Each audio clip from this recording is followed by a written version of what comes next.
नमस्कार, आदाब। मैं अनूप सोनी क्राइम पेट्रोल सतर्क के ब्लैक हेडलाइंस अध्याय के आज के एपिसोड में आप सबका स्वागत करता हूं। महत्वाकांक्षा हमारे जीवन को एक लक्ष्य, एक उद्देश्य देती है, लेकिन हद से ज्यादा महत्वाकांक्षा एक जहरीला नशा है जिसमें इंसान अपना विवेक खो बैठता है।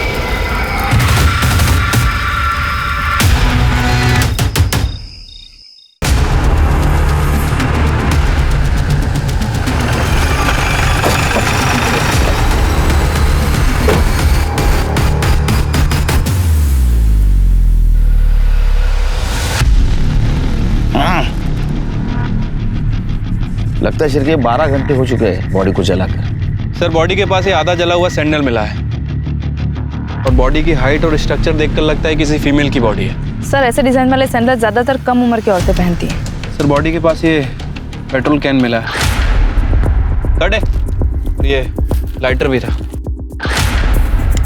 इसके ऊपर जो फिंगरप्रिंट मिले, देखो आधार कार्ड के वेबसाइट पे किसी के साथ मैच होते हैं क्या? जी सर।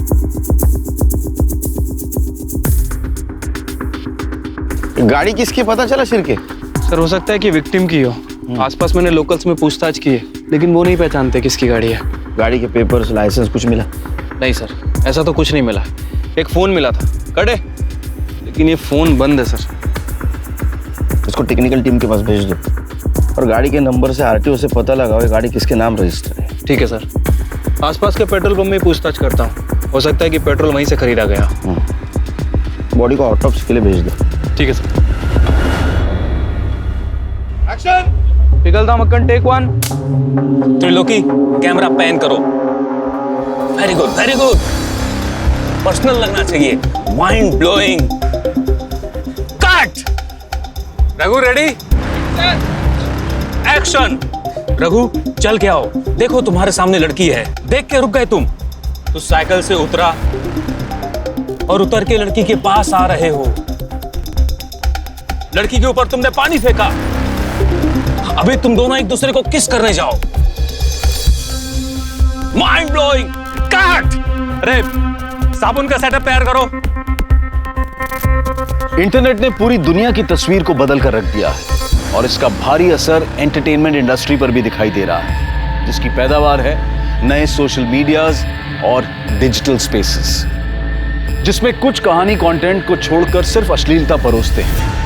ये पोर्टल सार्वजनिक होने के बावजूद निजी रूप में हम तक पहुंचते हैं, जिसे हम अपनी निजी स्पेस, मोबाइल फोन या लैपटॉप में देखते हैं। बोस्की मंडल बहुत सारी प्रतिभा, आत्मविश्वास और सपने लेकर बॉलीवुड में अपना जलवा बिखेरने आई थी। लेटर पास करना।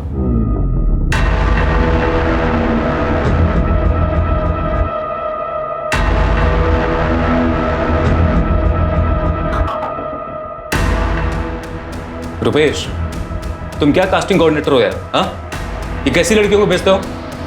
सारी लड़कियां बस कपड़े उतारना चाहती हैं। मुझे एक्टर चाहिए, एक्टर। सर, मैं बहुत अच्छी एक्ट्रेस हूँ। मैं एक्टिंग, डांसिंग, सिंगिंग, फाइटिंग सब कुछ कर लेती हूँ। पता है, मैं जब स्कूल में थी ना, मैं जब ड्रामा करती थी तो मुझे हमेशा फर्स्ट प्राइज मिलता था सर। ये हुई ना बात। ऐसा करते हैं, अभी ऑडिशन करते हैं। हाँ, तुम ऐसा करो कि मुझे इतना सेड्यूस करो कि मैं अपने एक एक कपड़े उतारने पर मजबूर हो जाऊं। चलो शुरू हो जाओ। Rupesh, all the best. Rupesh sir, रुकिए। मैं बंगाल से यहाँ एक्ट्रेस बनने आई, प्रोस्टिट्यूट बनने नहीं। मैं अपना टैलेंट कैमरा के सामने दिखाऊंगी, किसी डायरेक्टर के बिस्तर पर नहीं।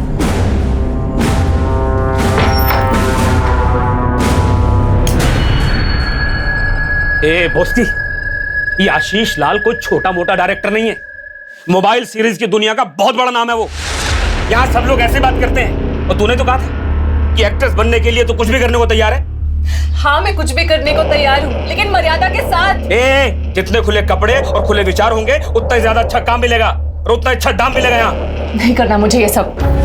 निकाल इधर, चल निकल। मैं तो आ आप ही के भरोसे यहाँ आई थी ना, आप ही के कहने से मैंने अपना घर गांव सब कुछ छोड़ दिया। अब मैं कहाँ जाऊंगी? तो अभी फैसला भी तू ही ले रही है। चल निकल चल चल निकल हट।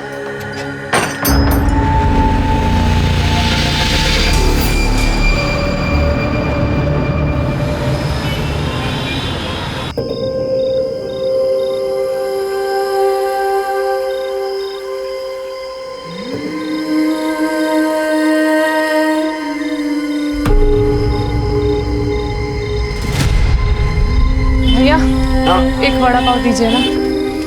ये लीजिए मैडम। Thank you.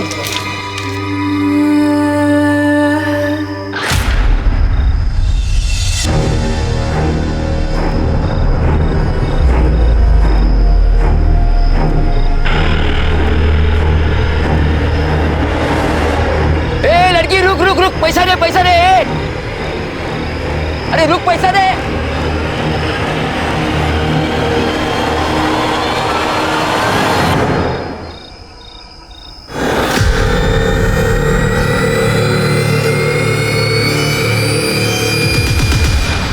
सर, जहाँ में वो जली हुई लाश मिली थी और उसके पास जो कार थी, उस कार की पहचान हो गई सर। शालिनी वस के नाम रजिस्टर्ड है और ये आरटीओ ने डॉक्यूमेंट्स भेजे हैं। सर क्राइम सीन पर मिले फिंगरप्रिंट्स की रिपोर्ट्स आ चुकी हैं। कार, पेट्रोल का डिब्बा, मोबाइल और लाइटर, सब पे फिंगरप्रिंट सेम है। राइट सर, सभी के सभी शालिनी वस से मिलते हैं। सर हमने उसके ड्राइविंग लाइसेंस इशू करते समय लिए गए बायोमेट्रिक से उन्हें मैच करके देखा है, वो 100% मैच होते हैं सर। सर, वारदात की शाम एक औरत ने पेट्रोल पंप से पेट्रोल खरीदा था। उसका चेहरा सीसीटीवी फुटेज में साफ साफ दिख रहा है।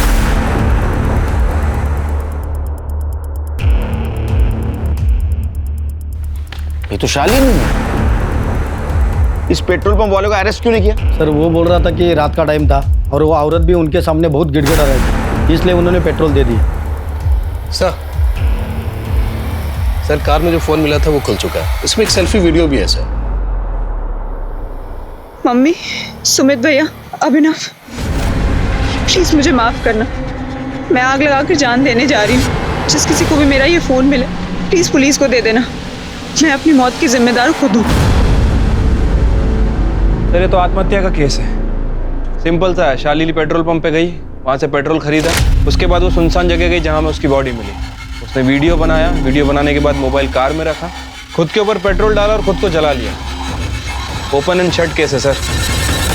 मुझे भी यही लगता है सर शालिनी ने घर में आत्महत्या करने की कोशिश इसलिए नहीं की क्योंकि घर का नुकसान होगा, घर वाले भी परेशान होंगे और मोहल्ले में बदनामी होगी, तो शायद इसलिए उसने घर से बाहर जाकर आत्महत्या की। नहीं शिरकी, खुद को आग लगाकर मरने के लिए बहुत हिम्मत लगती है। शालिनी ने वहां बैठे बैठे खुद को आग लगा ली और चीखी नहीं, चिल्लाई नहीं।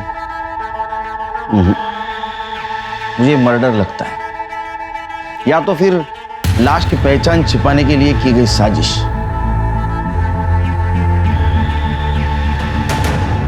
लगता है मेरे कहने से तुम दोनों सहमत नहीं हो। ठीक है, पोस्टमार्टम रिपोर्ट आ जाएगी तो सब क्लियर हो जाएगा।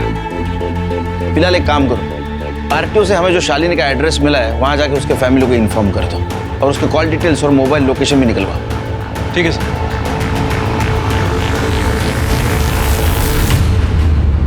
सर ये बड़े साहब भी ना खाली पीली जीत कर रहे, इस केस में कुछ करने लायक है ही नहीं। एक अनजान युवती की जली हुई लाश मिलने से पुलिस टीम के अंदर एक अंदरूनी विवाद छिड़ गया। एक पक्ष का मानना था कि लड़की ने आत्महत्या की है, जबकि दूसरे पक्ष का यह मानना था कि यह हत्या है। खैर पुलिस अपनी कार्यवाही में जुट गई और ऐसे में पुलिस के सामने सबसे बड़ा सवाल था कि कौन थी ये युवती।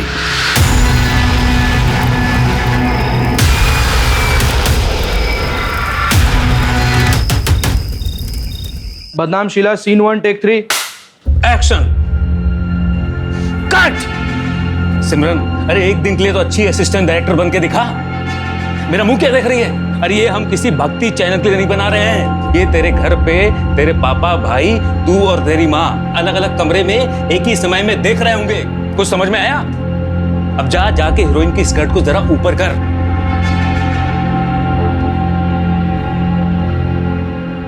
Roll camera, sound, action. Dimpy, तुम किताब पढ़ रही हो, अचानक घंटी बजी। पलटो। बॉस की एक्शन। आगे बढ़ो, आगे बढ़ो। तुम डिम्पी को ऐसे पकड़ो कि जैसे तुम मर्द हो और वो तुम्हारी बीवी। या कम ऑन, टच करो उसे, छुओ, सहलाओ, फीलर। Very good. कम। ए लड़की, रुपेश, तू और वो लड़की अभी इसी वक्त मेरे सर से निकलो बाहर। कमाल, निकल जाओ यहाँ से। दीदी, मैंने आज तक ऐसे छोटे कपड़े कभी नहीं पहने। मेरे गांव वाले देखेंगे तो क्या सोचेंगे? अरे ये किसी टीवी या सिनेमा हॉल में थोड़ी आएगा। ये देख, ऐसे महंगे स्मार्टफोन पे आएगा। तेरे घर वालों के पास या गांव में किसी के पास है इतना महंगा फोन? फिर और वैसे भी अगर ये कोई देखता भी है ना तो किसी को बताता नहीं है। और फिर भी दीदी ये सब कितना गंदा है। अरे गंदा कुछ नहीं होता, गंदी अपनी सोच होती है। तू कुछ गलत तो नहीं कर रही है ना? मेरी माँ ने न जाने कितने सालों तक स्ट्रगल किया है, तब जाकर आज मैं वेब सीरीज की दुनिया की इतनी बड़ी स्टार हूँ। अरे तू तो डायरेक्ट यहाँ आई है पैसे कमा, नाम कमा। नहीं चाहिए मुझे ऐसे पैसे। तो फिर मुंबई में क्या करेगी? खाएगी क्या और जिएगी कैसे? तेरे घर वाले तुझे पैसे भेजते हैं? हाँ, मैं तो घर से भाग के आई हूँ दीदी। ये ऐसे नहीं मानेगी। एक बार मैं इसकी सारी शर्म निकाल देता हूँ। सब मैं समझाती हूँ उसे, ये कर लेगी ना तू?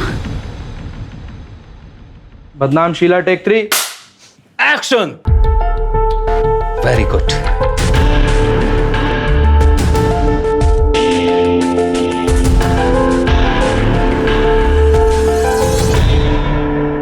तू कहाँ रहती है? मेरे साथ। मैं इसका गॉडफादर हूँ। अबे चल हलकट, तुझे तो बस तेरे कमीशन से मतलब है। बॉस की, अब तूने काम कर लिया है ना, अब तुझे कोऑर्डिनेटर की कोई जरूरत नहीं है। लेकिन अगर ये बाहर से कोई काम ला कर दे तो ले लेना। लेकिन दीदी ये तो गलत है ना। ये मुझसे प्यार करते हैं और इन्होंने मुझे काम भी दिलवाया। ये मुझे स्टार बनाना चाहते हैं दीदी। ये रुपेश, ये तुझे स्टार बनाएगा? ये सिर्फ तेरा इस्तेमाल कर रहा है। आगे चल के तू पैसा कमाएगी और ये तेरे पैसों पे मौज उड़ाएगा और तुझे प्यार के नाम पे नोचता रहेगा। डिम्पी, बहुत ज्यादा बोल रही है तू। बराबर बोल रही है मैं। मुंबई फिल्म इंडस्ट्री के सारे मर्दों को जानती हूँ मैं। बस की, तू मेरे साथ चल, मेरे घर। डिम्पी, ये तू ठीक नहीं कर रही। और बॉस की, अगर तू इसके साथ गई ना तो मैं तुझे बर्बाद कर दूंगा। अबे जा, बर्बाद आदमी, पहले खुद को तो आबाद कर ले। चल निकल यहाँ से, आ गया लड़कियों के रूम में, चल निकल।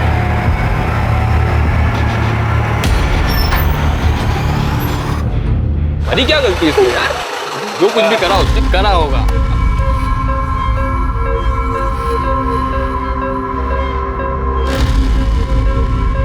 ओए, ए, संभल के। हाँ, मेरी माँ बहन के साथ है। ये किसको लेकर आई हो साथ में? तुझसे मतलब? ये यहीं रहेगी। खुद माँ बेटी तो गंदा काम करती, अब दूसरी लड़कियों को बीच में धकेल रही हो। कौन है लड़की? तू ज्यादा देवता मत बन। अभी तक तो मेरे कपड़े उतारने के पैसों से ही खा रहा था ना, आया बड़ा हीरो बनने। सुयश, तू अपने कमरे में रह, ये तेरी बहन के साथ उसके कमरे में रहेगी। ये बिल्कुल नहीं रहेगी यहाँ पर। इसे कहो अभी निकले। ये लड़की, चल निकल बाहर। नफरत है मुझे तुमसे और तुम्हारे काम से। बदतमीज, निकल यहाँ से, निकल निकल, नहीं रह सकता उस घर में, चल।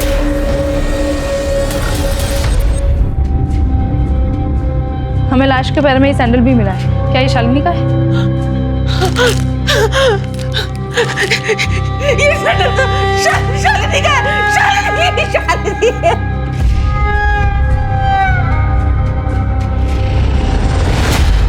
शालिनी इतने दिनों से घर नहीं आई, आप लोगों ने पुलिस में कंप्लेंट क्यों नहीं की? 6 महीने पहले तक तो हम सब लोग साथ में ही रहते थे, पर फिर अचानक से शालिनी के मन में क्या आया? मैं अब तुम लोगों के साथ नहीं रहूंगी। मुझे अब अपनी स्पेस चाहिए। बराबर वाला घर खाली है, मैं उसे रेंट पे ले रही हूँ। वहीं रहूंगी और वहीं से अपने पेशेंट्स की काउंसलिंग करूंगी। शालिनी, मैं अभी जिंदा हूँ और मेरे जीते जी तुम मुझसे अलग रहेगी, ये ठीक है क्या? हाँ तो खाना तुम लोगों के साथ खा लिया करूंगी, लेकिन आप लोग जो ये इतने सवाल पूछते हैं ना मुझसे, कहाँ गई थी, कब आ रही है, कौन मिलने आया था, मुझे ना इन सवालों से चिढ़ मचती है। ऊपर से मेरा प्रोफेशनल स्ट्रेस। सबका दुखड़ा सुन के उनको एडवाइस करना आसान काम है क्या? शालिनी क्या करती थी? वो एक साइकोलॉजिस्ट थी। साइकोलॉजिस्ट तो लोगों को आत्महत्या करने से रोकते हैं। या शालिनी ने खुद ने आत्महत्या कर ली? क्या ऐसा तो नहीं कि उसका इंडिपेंडेंट रहना, उसके इंडिपेंडेंट विचार आप लोगों को अच्छे नहीं लगते थे, इसीलिए आप लोगों ने उसको बिना वजह स्ट्रेस दिया और आत्महत्या करने पर मजबूर किया? वो जब से ऊपर वाले फ्लैट में रहने लगी तो फिर हम लोग शायद ही उससे कभी मिलते थे। और फिर वो सेमिनार्स, कॉन्फ्रेंसेस अटेंड करने के लिए शहर से बाहर ट्रैवल भी किया करती थी। हमें लगा था शायद किसी सिलसिले में नागपुर, पुणे वगैरह गई होगी। उसके फ्लैट की तलाशी लेनी हमें। चलो नहीं चलते हैं जी उत्कर्ष भाई, आओ जो। हाँ चले? हाँ चलो अपने निकली है। जय श्री कृष्ण। जय श्री कृष्ण। ध्यान रखो उत्कर्ष भाई। मैं हूँ ना। चल चल।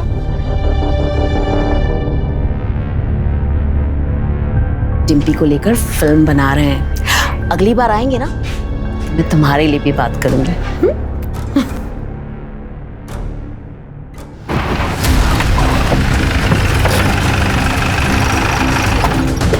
कौन सा? शालिनी यहीं पे काउंसलिंग करती थी और यहीं रहती भी थी।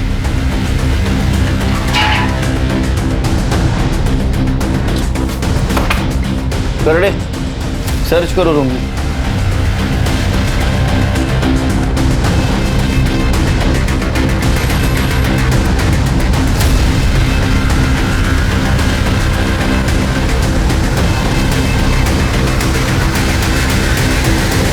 चिरके लगता है अपॉइंटमेंट डायरी है। बीच के कुछ पन्ने गायब है, किसी ने इसके साथ छेड़खानी की है।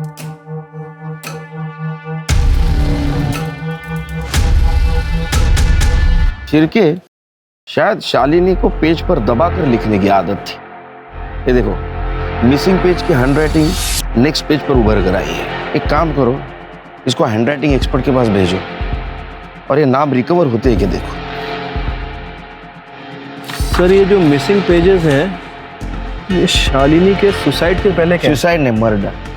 मैं यकीन के साथ कहता हूँ ये मर्डर है और मुझे तो इन दो भाई और माँ पर शक है। एक काम करो, इन सब के कॉल डिटेल्स और मोबाइल लोकेशन निकलवाओ और ये जो भाई है इनका बायोडाटा निकालो। पोस्टमार्टम रिपोर्ट का क्या हुआ? सर कल तक आ जाएगी। ये देख, 6 महीने से मेरी कोई पेमेंट्स नहीं आई है और तेरी भी नहीं आई है। ऐसे में हमें समझदारी से काम करना होगा। घर का पूरा खर्चा माँ की सेविंग से चल रहा है और ऐसे में हमें इतना भी नहीं करना चाहिए कि उन पे बोझ बन जाए। दीदी यहाँ कोई सीधे तरीके से काम और पैसे क्यों नहीं देता? ये तेरा गांव नहीं है। अगर यहाँ रहना है तो यहाँ की इंडस्ट्री के हिसाब से चलना पड़ेगा। बिजनेस में रहना है तो ये सब कुछ तो करना पड़ेगा और ये सब के लिए पैसे लगते हैं। और पैसे कहाँ से आते हैं? डायरेक्टर और प्रोड्यूसर्स के पास से। ठीक है दीदी, मैं सबसे मिलने जाऊंगी। ये हुई ना बात। रुक, ये देख, ये ड्रेस पहन के जा, काम जल्दी मिलेगा।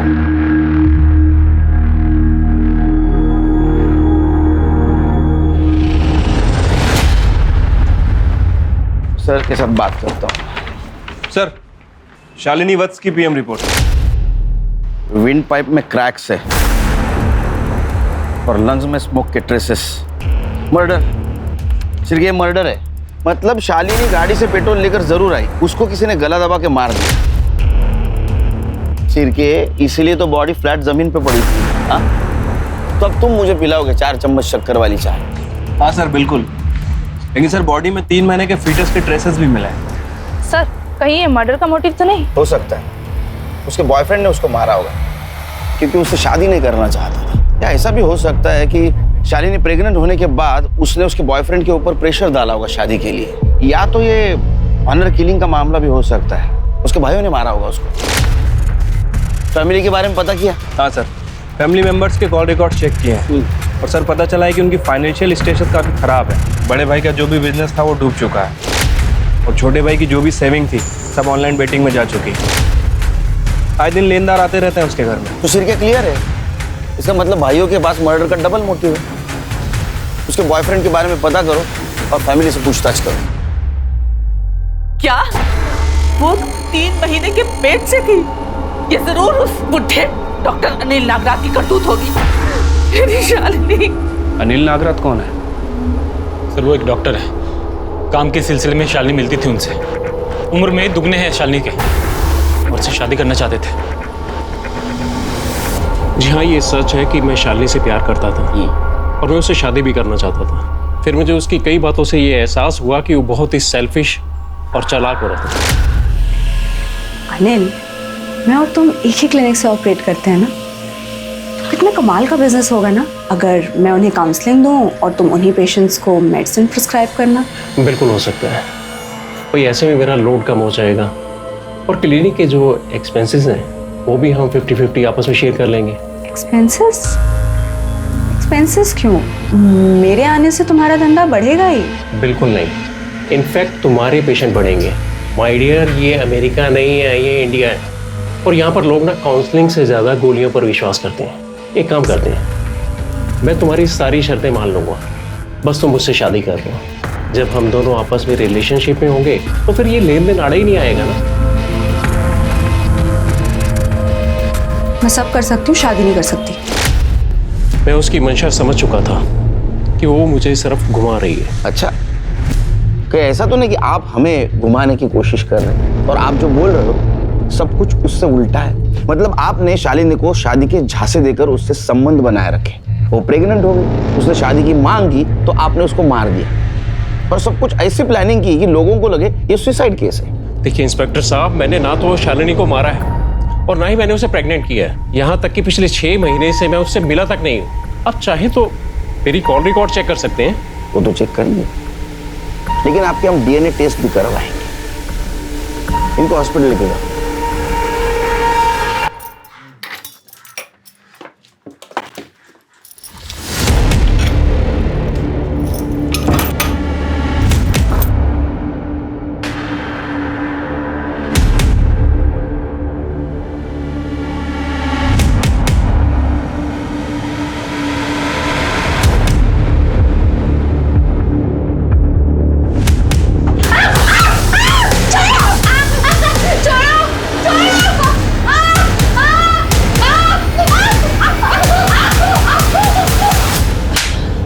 आज के बाद अगर इसे हाथ लगाया ना तो तेरे हाथ तोड़ दूंगी।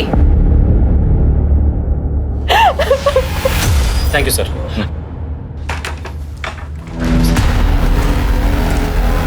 चिरके, ये शालिनी का भाई यहाँ क्या कर रहा था? अरे शालिनी की कार और इंश्योरेंस के पैसों के चक्कर में आया था। कमाल है, इतने जल्दी? कहीं ऐसा तो नहीं कि पैसों के लिए इन दोनों भाइयों ने शालिनी का मर्डर कर दिया और बाद में लाश को जला दिया? सर, इस बात का अभी तक हमें कोई क्लू नहीं मिला है। नहीं मिला तो हम ढूंढेंगे। Okay. 1 2 3 4 5 6 3। सर, इस सीरीज में मैं सिर्फ एक गाने में हूँ। इसे स्पेशल अपीयरेंस कहते हैं। तुमने ही बॉस की गवाह दी और वो मेन हीरोइन बन गई। 5। अरे सागर, शॉट रेडी है क्या? Yes sir. अरे राजू जरा। मुझे हवा निकालनी भी आती है। 3 4 5 6 7 8। रुपेश, तुम्हें अगर बॉस्की का कमीशन चाहिए तो पैकअप के बाद मुझे बाहर मिलो।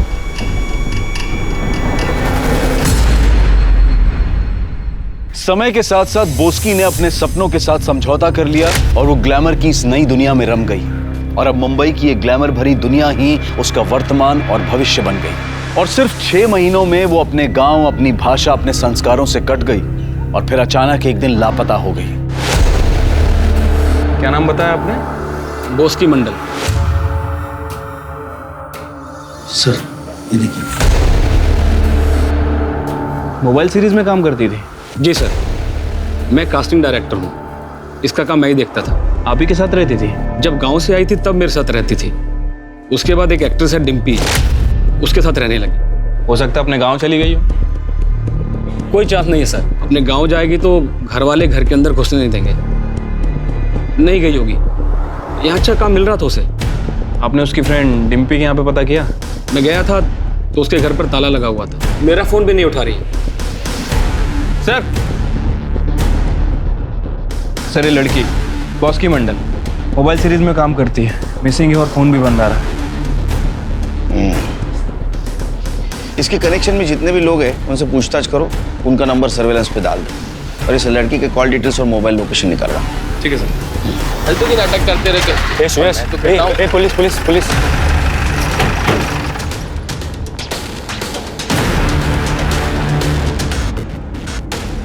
सर हम लोग शूटिंग के लिए सिलवासा गए थे, जब हम निकले तो बॉस की यही थी। बॉस की मैं और माँ 3-4 दिन के लिए सिलवासा जा रहे हैं शूटिंग के लिए। तू आराम से रहना, हाँ, और अगर किसी चीज़ की ज़रूरत हो ना तो जुगर किराने वाले के पास से ले लेना और पैसे लिखवा देना, ठीक है? लेकिन जब हम वापस आए तो वो घर में नहीं थी।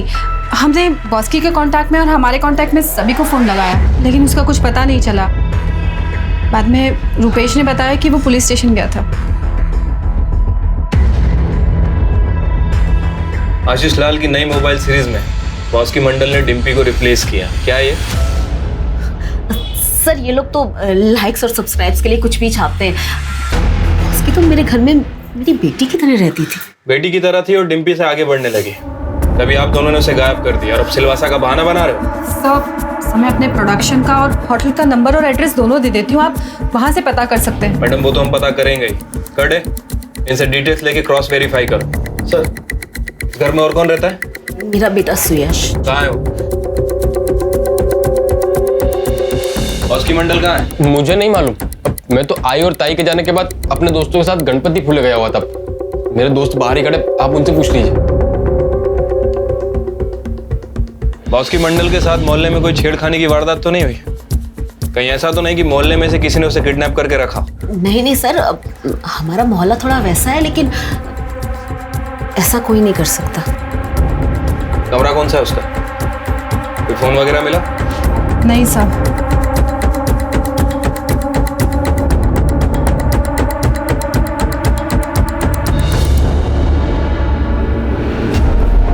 खड़े सर, चेक करो।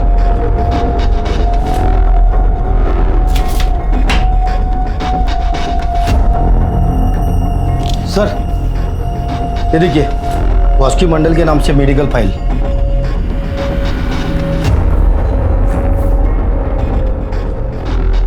बॉस की मंडल HIV पॉजिटिव थी।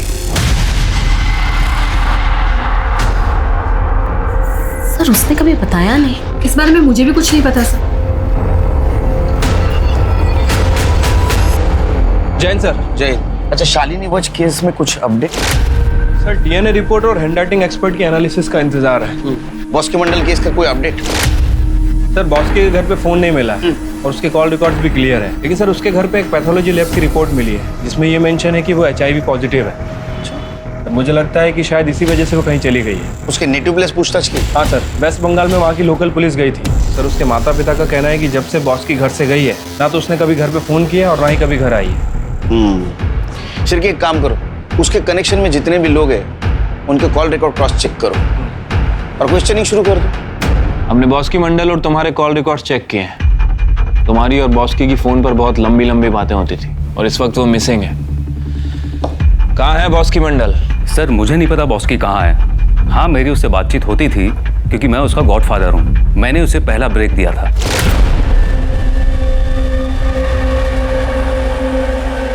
Mind blowing cut. बॉस की आज तुझे मेरी नजर ना लग जाए।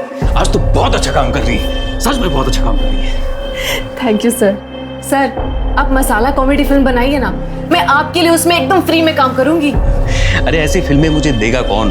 अब तो मैं ऐसी वैसी सीरीज का डायरेक्टर हो गया हूँ। आप खुद पे विश्वास रखो, सब होगा। सर वो मुझ में चेंज ला रही थी, मैं उसे गायब क्यों करूंगा? ठीक है तुम जा सकते हो, लेकिन दोबारा जरूरत पड़ी तो बुलाऊंगा। ओके। सर ये बॉस की जिस इंडस्ट्री में काम करती थी, मुझे तो ऐसा लग रहा है कि उसकी लाइफ में जितने भी लोग थे सब के सब गड़बड़ है। सर वो डायरेक्टर आशीष लाल, 1 साल पहले उसके ऊपर कुछ हीरोइनों ने आरोप लगाए। उसके पहले वो कास्टिंग डायरेक्टर सुरेश, 6 साल पहले वो प्रोस्टिट्यूशन रेड में पकड़ा गया था। उसके खिलाफ सबूत नहीं था इसलिए उसे छोड़ना पड़ा। और सर वो डिम्पी और बॉस्की की गॉसिप्स इंटरनेट पे अपलोड हैं। डिम्पी का भाई शुएस वो भी गड़बड़ी लग रहा है, उसके सारे दोस्त भी गड़बड़ लग रहे हैं। लेकिन सिर्के इनमें से किसी के खिलाफ हमारे पास ठोस सबूत नहीं है और उसमें ये बॉस्की को हेड्स हो जाना सर बॉस्की मंडल का सोशल मीडिया अकाउंट ओपन हो गया है। सर ये देखिए, इसी के जरिए उसने मुंबई आने से पहले कास्टिंग कोऑर्डिनेटर रूपेश से कांटेक्ट किया था। और सर ये देखिए, उसके साथ उसके गांव का एक लड़का है, विधान बंधु, जो मुंबई में रहता है। सर मैंने उससे कांटेक्ट किया है, वो अभी गांव गया है, जैसे ही आएगा हमसे कांटेक्ट करेगा।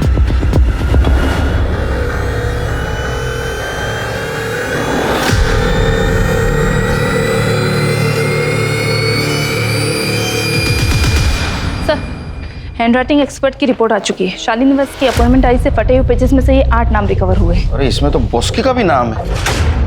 इसका मतलब बॉस्की लापता होने से पहले शालिनी से मिली थी। लेकिन क्यों? इन दोनों केसेस का आपस में क्या कनेक्शन हो सकता है? सर कनेक्शन का तो पता नहीं, लेकिन ये शालिनी साइकोलॉजिस्ट थी।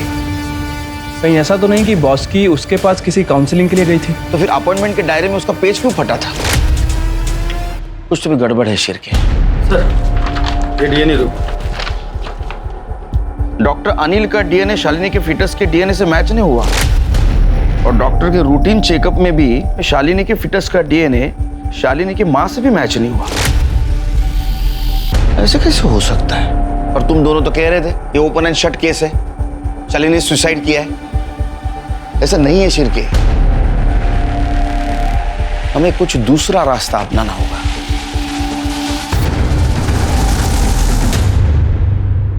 आइए सर, ये कार डीलर है, शालिनी मैडम की गाड़ी खरीदना चाहते हैं जो हमें क्राइम सीन पे मिली थी। आइए बैठिए, चाय पिएंगे? Thank you sir. देखिए वैसा तो सब कुछ हो चुका है, मतलब शालिनी के भाई ने हमें सारे डॉक्यूमेंट्स दे दिए। एक छोटा प्रॉब्लम है, वो जो इंश्योरेंस पेपर है उसके ऊपर शालिनी के सिग्नेचर मैच नहीं हो रहे। अगर कोई शालिनी की सिग्नेचर करने वाला मिल जाए तो ये डॉक्यूमेंट्स क्लियर हो जाएंगे, नहीं तो सब ये कोर्ट में मैटर जाएगा बिला वजह। सर मुझे सुमित साहब से बात करनी पड़ेगी। प्लीज कीजिए ना।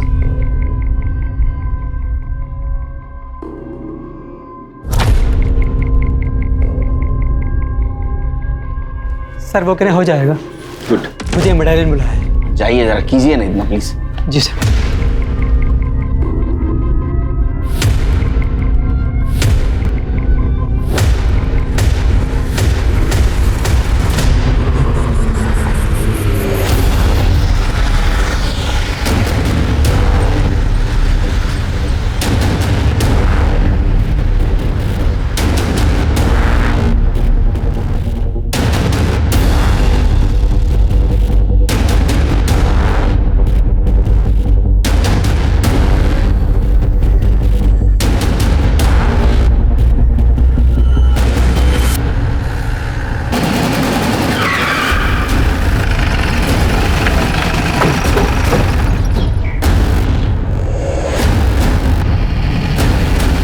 चेक करो।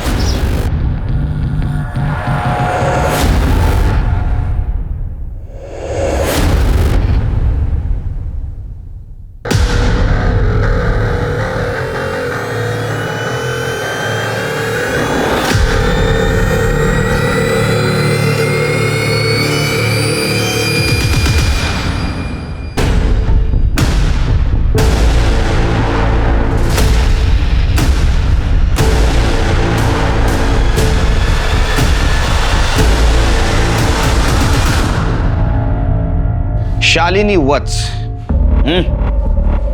आपने ये सुसाइड का शेक्सपियरियन ड्रामा क्यों किया? भाइयों को पैसे की तंगी थी, तो मैंने सोचा मेरे इंश्योरेंस के पैसों से सुमित भैया और अभिनव दोनों की फाइनेंशियल कंडीशन ठीक हो जाएगी। बॉस्की मंडल क्यों आई थी तुम्हारे पास? काउंसलिंग के लिए। मैं न्यूज़पेपर में लोगों की पर्सनल प्रॉब्लम्स के आंसर देती हूँ, तो शायद वहीं से उसे मेरे मैसेंजर सर्विस का नंबर मिला होगा, तो उसने मुझे कांटेक्ट किया। मैं बॉस्की मंडल एक्ट्रेस, मुझे आपसे मिलना है। उसकी फ़ोटो देखी तो मुझे जेन्युइन लगी, इसलिए मैंने उसे अपॉइंटमेंट दे दिया। मुझे खुद से नफरत हो गई है मैम, अपनी बॉडी से नफरत हो गई है मुझे। मैं यहाँ फिल्मों में काम करने आई थी और मोबाइल वेब सीरीज में काम करने लगी। अब कोई मेरे चेहरे को, मेरी स्माइल को नहीं देखना चाहता। सब सिर्फ मेरी बॉडी देखना चाहते हैं। कोई मुझसे बातें नहीं करना चाहता। सब मेरे साथ सिर्फ सोना चाहते हैं। सब गिव एंड टेक है बस। मैं नहीं जीना चाहती हूँ मैम, मैं मर जाना चाहती हूँ।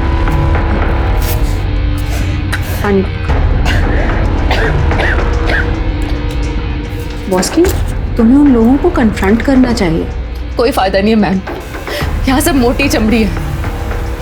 हाँ, लेकिन मैं सुसाइड करने से पहले इन सब के बारे में किसी को जरूर बता कर जाऊंगी।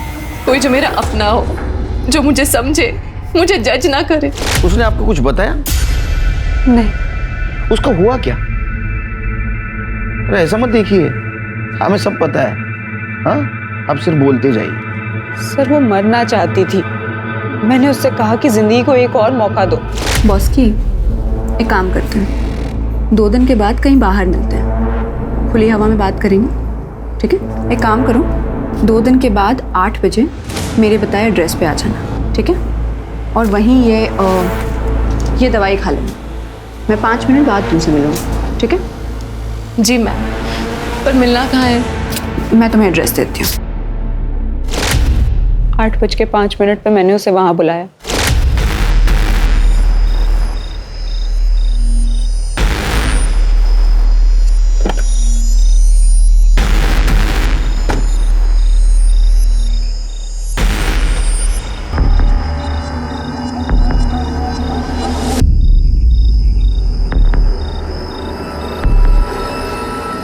मम्मी, सुमित भैया, अभिनव, प्लीज मुझे माफ करना। मैं आग लगा के जान देने जा रही हूँ।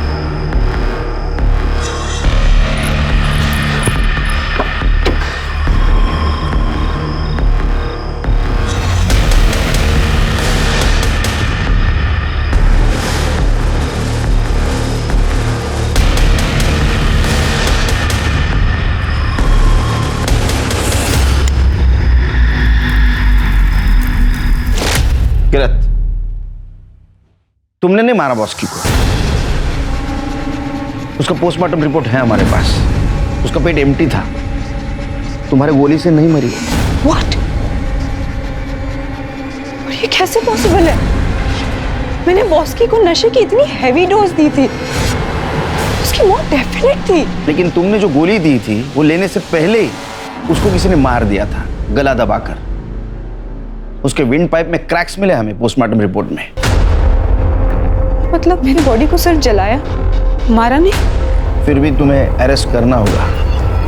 डॉक्टर शालिनी वत्स पुलिस की निष्पक्षता और सही पोस्टमार्टम रिपोर्ट की वजह से मर्डर केस में तो बच गई, लेकिन उस पर डिस्ट्रक्शन ऑफ एविडेंस का नया चार्ज लगाकर उसे हिरासत में ले लिया गया। अब पुलिस के सामने बोस्की मंडल से जुड़े सवालों का अंबार लग चुका था। बोस्की आत्महत्या क्यों करना चाहती थी, कौन उसका गुनहगार था, किसने उसे आत्महत्या करने पर मजबूर किया और आत्महत्या से पहले ही उसकी हत्या कर दी। पुलिस नए सिरे से केस की जांच पड़ताल में जुट गई और बोस्की के जीवन से जुड़े हर व्यक्ति को शक की निगाह से देखा जाने लगा। सर बोस्की के गांव से जो लड़का विधान बंधु, वो मुंबई आ गया है। मैंने उसे पुलिस स्टेशन बुला लिया है। सर, बोस्की मुंबई जाने से पहले सोशल मीडिया मैसेंजर पे मुझसे कांटेक्ट किया और फिर मैसेंजर सर्विस से फोन भी किया। হ্যালো বিধান দাদা, কেমন আছো? তোমার একটু হেল্প চাই दादा। मुझे फिल्मों में ट्राई करना है, मैं मुंबई आना चाहती हूँ। अरे खूब आलो, बिल्कुल आओ, मुझसे जो बन पड़ेगा मैं करूँगा। दादा, मेरे रहने के लिए कोई जगह का इंतजाम कर सकते हैं क्या आप? अरे मैं तो खुद इतने लड़कों के साथ रहता हूँ, तुम इंटरनेट पे क्यों नहीं ट्राई करती हो? वहाँ तो लड़कियों का बहुत सारा ग्रुप है, तुमको कोई ना कोई पेइंग गेस्ट मिल जाएगा। ठीक है दादा। फिर उसने मुझसे कोई कांटेक्ट नहीं किया और एक दिन मैंने उसे मार्केट में देखा। ए लड़की, रुक रुक रुक, पैसा दे, पैसा दे।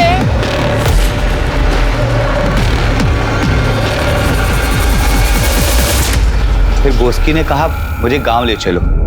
मैंने उसे रुपेश के साथ रहकर इंडस्ट्री समझने को कहा और मैं वहां से गांव चला गया। गांव से जब वापस आया तो बोस्की का फोन आया। उसके गायब होने के 2 दिन पहले ही मैं उससे मिला था। मेरे साथ बहुत बुरा हुआ दादा। वो रुपेश कोऑर्डिनेटर, उसने मुझे छत तो दिया, पर प्यार के नाम पर हर रोज मेरे साथ जबरदस्ती सोता था। और नैना आंटी और डिम्पी दीदी, कहने को तो वो मेरे लिए माँ और बहन जैसी थी, और वो मुझे रोज कहती थी कि हम तुम्हें फाइनेंसर के पास भेज रहे, प्रोड्यूसर के पास भेज रहे, डायरेक्टर के पास भेज रहे। पर असलियत में तो वो मुझे बिजनेसमैन के पास भेजती थी प्रोस्टिट्यूशन के लिए, और मुझे काफी दिनों तक सबका कुछ पता ही नहीं चला। और वो डायरेक्टर आशीष लाल मुझे बोल्ड बनाने के चक्कर में मेरे साथ जबरदस्ती संबंध बनाता था। और डिम्पी दीदी का भाई सुयश, उसने तो हद ही कर दी। और माँ और बहन का गुस्सा मुझ पर निकाला मेरे साथ रेप करके। दादा, अब मैं प्रेग्नेंट हूँ और मुझे पता नहीं इसका बाप कौन है। मैं किसी को मुंह दिखाने के लायक नहीं रही। मैं कहाँ जाऊँ, किससे बात करूँ? सब मुझ पर थूकेंगे दादा। बॉस ने तुम्हें बताया था कि उसे एड्स था? नहीं सर। ठीक है, जाओ। शिरके, बॉस्की का पोस्टमार्टम जिस डॉक्टर ने किया उससे पूछो कि उसने बॉस्की के बॉडी से जो ब्लड स्पेसिमेन रिकवर किए थे, क्या उससे यह पता चल सकता है कि बॉस्की को एड्स था या नहीं? और शिरके, अभी इसने 3 जनों के जो नाम लिए हैं, आशीष, रूपेश और सुयश, इन तीनों को अरेस्ट करो और बॉस्की के फीटस के डीएनए से इनका डीएनए मैच करवाओ और इनका HIV टेस्ट भी करवाओ। Yes sir. सर, नैना और डिम्पी से उन लोगों की लिस्ट भी लेता हूँ जहाँ बॉस्की को उन्होंने कास्टिंग के नाम पे भेजा था। रुपेश, आशीष, नैना, डिम्पी, सुयश सभी को अरेस्ट कर लिया गया। सारे मेल सस्पेक्ट सभी के डीएनए टेस्ट करवाए गए और सुयश का डीएनए बॉस्की की बॉडी में मिले फीटस के डीएनए से मैच कर गया, लेकिन इनमें से किसी को एड्स नहीं था। पुलिस ने सुयश को बहुत तोड़ा, लेकिन उसने बॉस्की की मौत में अपना हाथ होने से इनकार किया। पुलिस ने नैना और डिम्पी से पूछकर उन सारे लोगों की लिस्ट तैयार की जिसके पास उन्होंने बॉस्की को संबंध बनाने के लिए भेजा था। बहुत सारे लोग सामने नहीं आ रहे थे और जो कुछ सामने आए उन्होंने कुछ भी बताने से इनकार किया। सर, चौथा चम्मच है ये। अरे 4 चम्मच शक्कर की चाय, दिमाग की बत्ती जलाए शिरके। सर, ऐसा शुगर हो सकता है। देखो सर, मैंने बॉस्की के मर्डर वाले दिन क्राइम सीन से डम डाटा स्टडी किया, जिसमें ये नंबर मिला है जो डिम्पी के कॉल रिकॉर्ड में है। शिरके, पता करो किसका है, बुलाओ इसको पुलिस स्टेशन। एक काम करो, ये नंबर के बारे में डिम्पी से पूछताछ करो। जी सर। सर, ये आदमी तो नहीं आ सकता, हमें खुद मिलने जाना पड़ेगा।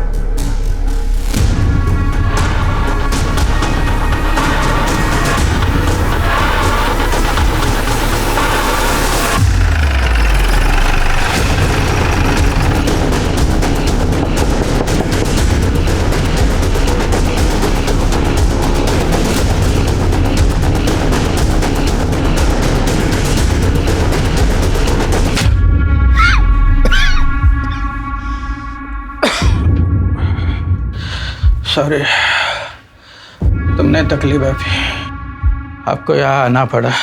इस हालत में मैं झूठ नहीं बोलूँगा। सब बॉस्की को मैंने ही मारा है।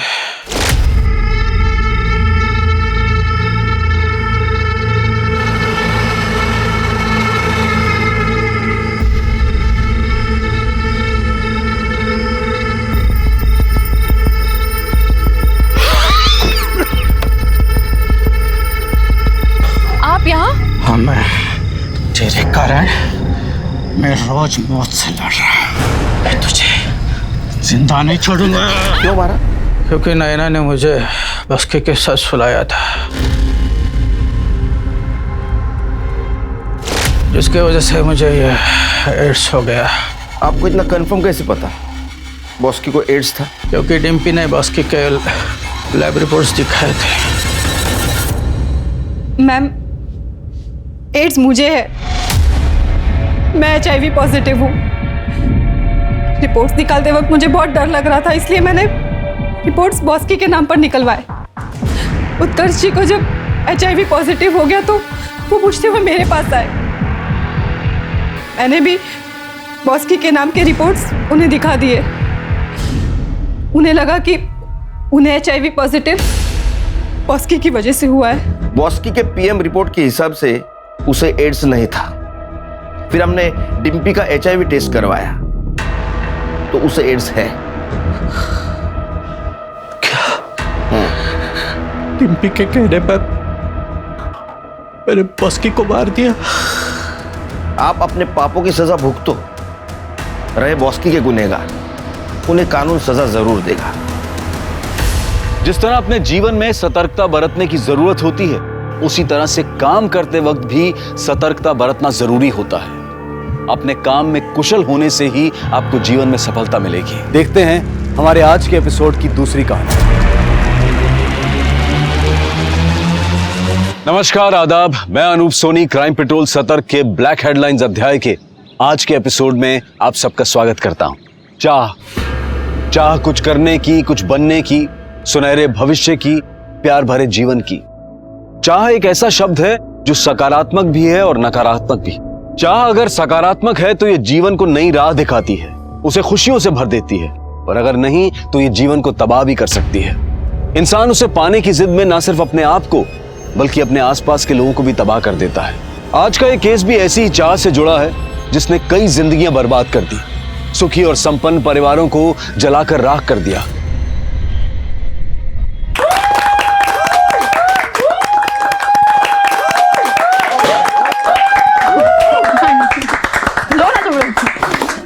देविका, तुमसे बिछड़ने का दिल तो नहीं करता, पर क्या करें, फेयरवेल भी रस्म है, निभानी तो पड़ेगी ही। देविका, तुम इतनी अच्छी जॉब छोड़कर नोएडा शिफ्ट क्यों हो रही हो? मैं सिर्फ अपने बारे में नहीं सोच सकती ना आरती, मुझे अपनी पूरी फैमिली को साथ लेकर चलना पड़ता है। चलो कोई बात नहीं, हमसे दूर जा रही हो पर दिल से कभी दूर नहीं होगी। कभी भी मेरी जरूरत पड़े तो मुझे याद जरूर करना। पक्का।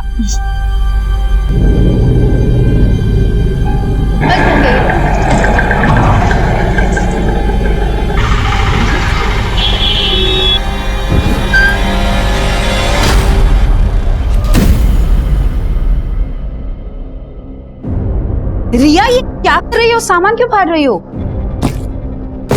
आपने मेरे सामान को हाथ भी कैसे लगाया मम्मा? मुझे बच्ची समझा आपने? रिया, बिहेव। क्या बात है देविका, क्यों डांट रही हो बच्ची को? बच्ची? ये बोल रही है कि अब बच्ची नहीं रही। आप ज्यादा बोलो मत मम्मा, मुझे सिर्फ इतना बताओ मेरा नया डैडी कहाँ रखा है? रिया। अच्छा बेटा, नया टेडी वो तो ऊपर रखा हुआ है, जा ले ले जा। क्या बात है? अनीश, हम नोएडा तो शिफ्ट हो जाएंगे, but do you really feel Riya वहां ये बदतमीजी बंद कर देगी? क्यों, तुम्हें अपनी माँ और बहन पे भरोसा नहीं है?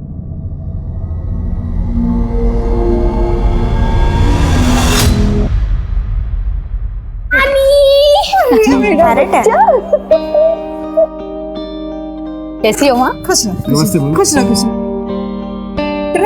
वो ट्रक पीछे से आ रही है, 2 घंटे लेट है, वो डायरेक्ट अपने नए घर में जाएगी। अच्छा अच्छा, तब तक सामान निकालो। सामान निकालो। अंदर चल। अच्छा। पता है, विद्या मौसी ने तो तेरे लिए स्कूल भी सेलेक्ट कर लिया है। नोएडा का बेस्ट स्कूल है। वाओ ग्रेट, विद्या मौसी इज द बेस्ट। और नानी मासी नहीं दिख रही, कब आएंगी? मार्केट गई है, आती ही होगी। ये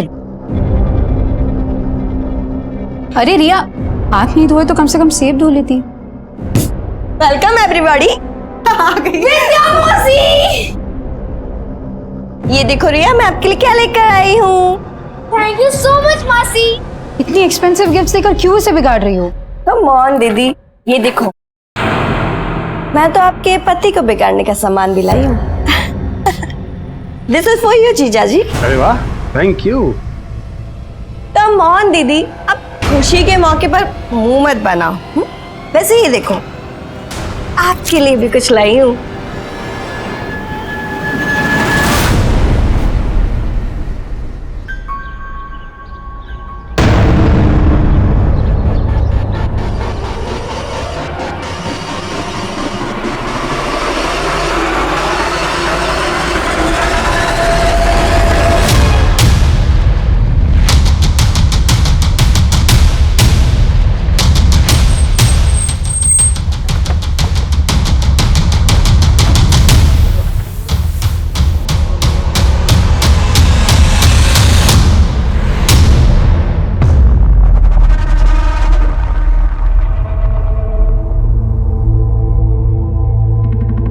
विंडो खोलो, अरे दरवाजा खोलो, खोलो सर।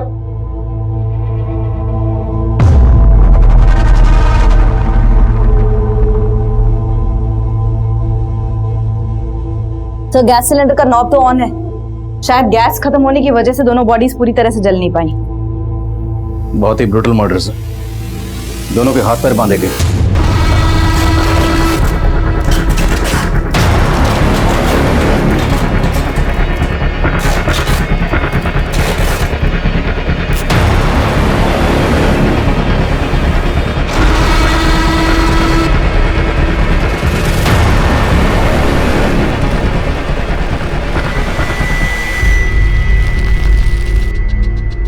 जिसने भी इन दोनों को जलाया होगा उसके दिल में इन दोनों के लिए बहुत ही गहरी नफरत रही होगी। इतनी गहरी नफरत कि उस नफरत की आग में दोनों को जलाकर स्वाह कर दिया।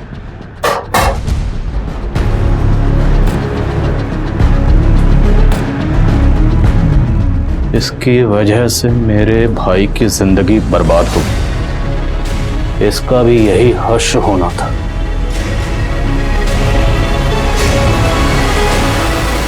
पुलिस की आंखों के सामने था एक खौफनाक मंजर।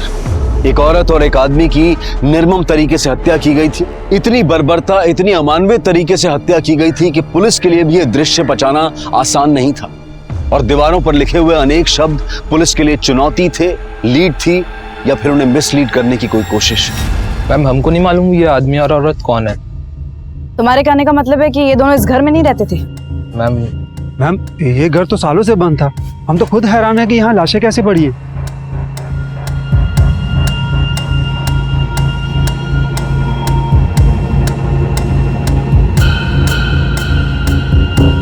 आप लोग बोल रहे हैं कि ये घर सालों से बंद है, लेकिन यहाँ का सामान देखकर तो ऐसा लग रहा है कि यहाँ सिर्फ आदमी औरत ही नहीं बल्कि कोई बच्चा भी रहता होगा। मैम, हमें इसके बारे में कुछ नहीं पता। और वैसे भी घर हमारी कॉलोनी से बहुत दूर है। अब यहाँ पे कौन आया, कब आया, कैसे आया, मैम इसके बारे में हमें कुछ भी नहीं पता। कमाल, पूरे मोहल्ले में कोई नहीं जानता यहाँ कौन रहता था? सर, मुझे तो लग रहा है ये लोग कुछ छुपा रहे हैं। पूरा मोहल्ला कुछ क्यों छुपाएगा? पता करो, इस घर का मालिक कोई और है या ये दोनों इस घर के मालिक?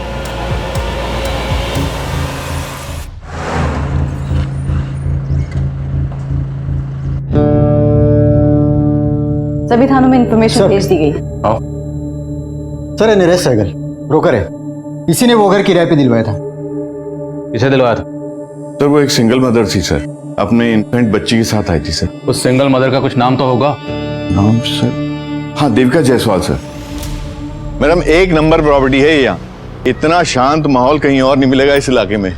और फिर बच्चे के सोने उठने में कोई दिक्कत नहीं होगी यहाँ। सर, देविका को वो मकान देखते ही पसंद आ गया था सर।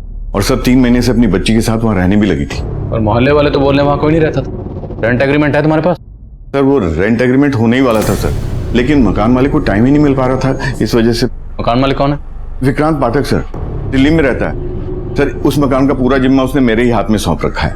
भले ही रेंट एग्रीमेंट ना हुआ हो सर, लेकिन देविका ने 11 महीने का एडवांस रेंट और डिपॉजिट का चेक मुझे दे दिया था सर, जिसमें से मैंने डिपॉजिट का चेक और 3 महीने का रेंट सर मकान मालिक के अकाउंट में जमा कर दिया सर। देखो, ऐसा है, उस घर में हमें कोई बच्चा तो नहीं मिला, लेकिन एक आदमी और एक औरत की लाश मिली। मामला सीरियस है, समझ रहे हो तुम? तो ये बताओ, देविका के साथ हमें जिस आदमी की लाश मिली वो आदमी कौन था और उसका देविका के साथ क्या रिश्ता था? सर, मुझे उसके बारे में कुछ भी नहीं मालूम सर। जब से मैंने देविका को पोजीशन दिया मैं वहां गया भी नहीं सर। देविका का फोन नंबर और एड्रेस बताओ। सर, फोन नंबर दिया तो था उसने, लेकिन सर फोन फॉर्मेट हो गया। देविका ने जो रेंट के चेक्स दिए तो चेक्स हैं तुम्हारे पास? हाँ सर, ऑफिस में रखे हैं सर। हमें उनकी जेरॉक्स चाहिए। ठीक है sir. Pandey, thank you sir. नजर रखो इस नरेश पे, और देविका के अकाउंट में जो परमानेंट एड्रेस है वो निकलो। सर,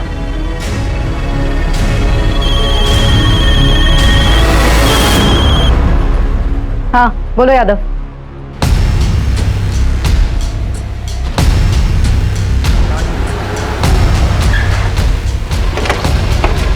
मैम, ये केदार मिश्रा है, इसी इलाके का है। ये उस घर के बारे में कुछ बता रहा था जहाँ पे उस औरत और मर्द की लाशें मिली। मैम, कुछ समय पहले जब मैं उस घर के पास से गुजर रहा था तो मैंने देखा कि उस घर के मालिक मिस्टर पाठक और कुछ लोग मिलकर उस घर के पीछे की तरफ गड्ढा खोदकर कुछ तो गाड़ रहे हैं। क्या गाड़ रहे? एक बड़ा सा मोटा सा बोरा था, उस बोरे में क्या था मुझे पता नहीं, लेकिन खून के धब्बे लगे हुए। उस घटना के बाद किसी को उस घर में देखा था? मतलब ये जो मर्द और औरत की लाश मिली है, क्या उनमें से किसी को देखा था? नहीं मैडम, मैंने उस घटना के बाद किसी को नहीं देखा। अब उस घर में कौन रहने आया, क्या हो रहा था, मुझे कुछ नहीं पता इसके बारे में।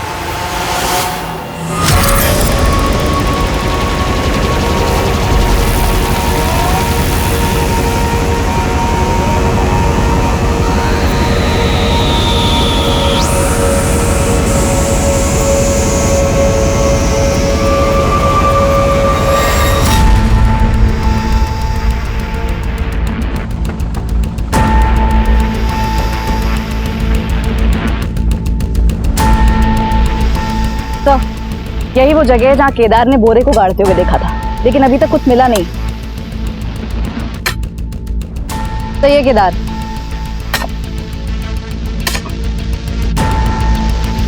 एक मिनट रुको। ओके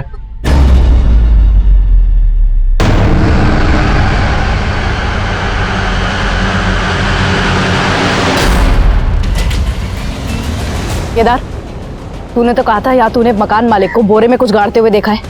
यहाँ से तो बच्चे की लाश मिली है। मैडम मैंने बहुत पहले देखा था। बोल, क्या पता है तुझे? मैं सच बता रहा हूँ। ऐसे नहीं बोला। यादव थाने लेकर जाओ उसे, अच्छे से पूछताछ करो। नरेश ने बताया था कि उसने देविका को इस घर में एक बच्चे के साथ रहते हुए देखा था, और अब घर के पीछे ये बच्चे की लाश। तो लाश को देखकर लगता है जैसे इसे कल परसों दफनाया गया, क्योंकि लाश अभी सड़नी शुरू ही हुई है। कहीं ये बच्चा वही तो नहीं जिसके साथ देविका रह रही थी? सर, केदार भी यही कह रहा है कि उसने मकान मालिक को यहाँ बोरे में कुछ गाड़ते हुए देखा था। ये चक्कर क्या है, कुछ समझ में नहीं आ रहा। इस चक्कर का जवाब मकान मालिक पाठक ही देगा। उठाओ उसे। उस घर का मालिक विक्रांत पाठक पुलिस के हाथ लगने से पहले ही फरार हो चुका था। विक्रांत पाठक मुझे जल्द से जल्द अंदर चाहिए। विक्रांत और नरेश, ये इन दोनों की मिलीभगत हो सकती है। नरेश पे भी नजर रखो।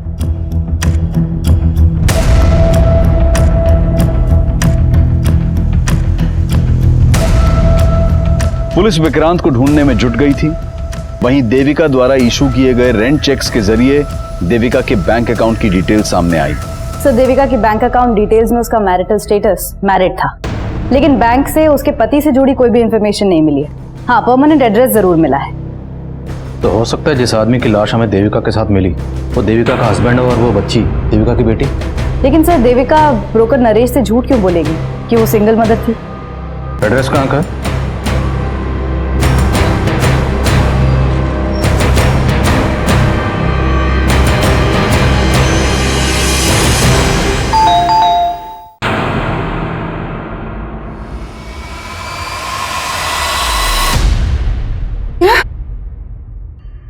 देविका की लाश? जी, सिर्फ देविका नहीं, उसके पति और बच्ची की लाश भी मिली। ये आप क्या कह रहे हो सर? कल रात ही तो मेरी बात हुई है देविका के पति और बेटी से, और वो लोग यही पास में ही रहते हैं। वो दोनों यहीं रहते हैं, तो देविका उस किराए के घर में क्यों रह रही थी? और वो बच्ची और आदमी कौन था जिसकी लाशें हमें मिली? मुझे ये सब नहीं मालूम। मैं खुद पिछले 2 साल से देविका को ढूंढ रही हूँ। 2 साल से ढूंढ रही? हाँ सर, 2 साल पहले देविका अपने पति और बेटी से झगड़ा करके मायके चली आई थी, और मनीष जब उसको लेने आया। ये कैसी बात कर रही हो तुम देविका? हाँ, मैं तो खुद तुम्हें लेने आया हूं यहाँ पर। ये सब करके तुम क्या जताना चाहते हो? कि तुम्हें मेरी जरूरत है? सच तो ये है कि तुम में से किसी को मेरी जरूरत नहीं। बेटा, ये क्या बोल रही है और कहाँ जा रही है? तो अपने मन की शांति ढूंढने। यहाँ से जाने के बाद देविका ने अपना नंबर बंद कर दिया। हमने ढूंढने की बहुत कोशिश, पर कुछ पता नहीं चला। देविका का पति और बच्ची यहाँ रहते हैं, वहाँ का एड्रेस दीजिए और फोन नंबर भी।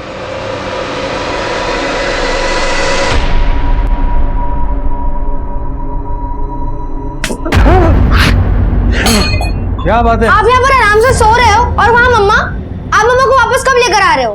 बेटा वो अब नहीं आएगी यहाँ। बताओ मम्मा क्यों नहीं आएगी? बताओ पापा, मम्मा वापस क्यों नहीं आएगी? शट अप यार। तब यहाँ पर थी तब तो उसकी परवाह नहीं की तुमने। अब मम्मी मम्मी करके मेरा कान खाती रहती है। जा अंदर जा, जा।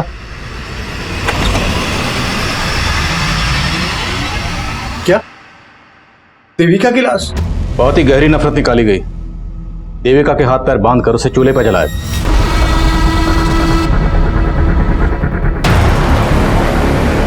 और ठीक उसी तरह से एक आदमी को मारा गया। उस घर में एक बच्ची को भी गाड़ा गया। वो आदमी और वो बच्ची, ये दोनों कौन हो सकते हैं? सर, मुझे कुछ नहीं मालूम। मैं तो 2 साल से नहीं मिला देविका से। लेकिन ऐसा क्या हुआ था जो देविका आपको तो छोड़कर गई, लेकिन अपनी बच्ची को भी छोड़ गई? सर, दोस्त मेरा ही है। मैंने गलती ऐसी की थी कि जो देविका मुझे कभी माफ नहीं कर पाई। ये तुम्हारी ब्लेजर से निकले हैं जो तुम परसों अपने आउटडोर ट्रिप पे पहन के गए थे, कॉन्डम्स। देखो देविका, अब तुम कोई झूठी सफाई देने की कोशिश मत करना। मैंने तुम्हारे लिए अच्छी जॉब छोड़ी, यहाँ का छोटी सी नौकरी कर रहे, और यहाँ तुम अय्याशियां कर रहे हो। अब बस मैं और रिया तुम्हारे साथ नहीं रह सकती। तुम जाना चाहती हो जाओ, मैं तुम्हें रोकूंगा नहीं, लेकिन मुझे नहीं लगता कि रिया तुम्हारे साथ जाना चाहेगी। सर मैं देविका को कभी खुश नहीं रख पाया, बिलीव मी। उसके जाने के बाद उसकी कमी का बहुत एहसास हुआ मुझे। मैं एक अरसे से उसे ढूंढ रहा हूँ सर। तो ढूंढ लिया होगा उसे, और ढूंढने के बाद जब देविका को किसी गैर मर्द के साथ देखा होगा तो बर्दाश्त नहीं हुआ होगा। क्या बोल रहे हो सर आप? मैंने ऐसा कुछ नहीं किया सर। तुमने बताया कि देविका कहीं जॉब कर रही थी। जी सर, लेकिन जब वो यहाँ से गई तब वो जॉब भी छोड़ चुकी थी। देविका जहाँ जॉब करती थी वहाँ की डिटेल्स दीजिए।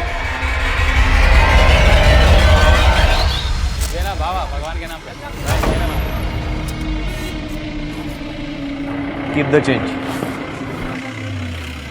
सेठ सेठ, भगवान के नाम पे कुछ दो ना सेठ।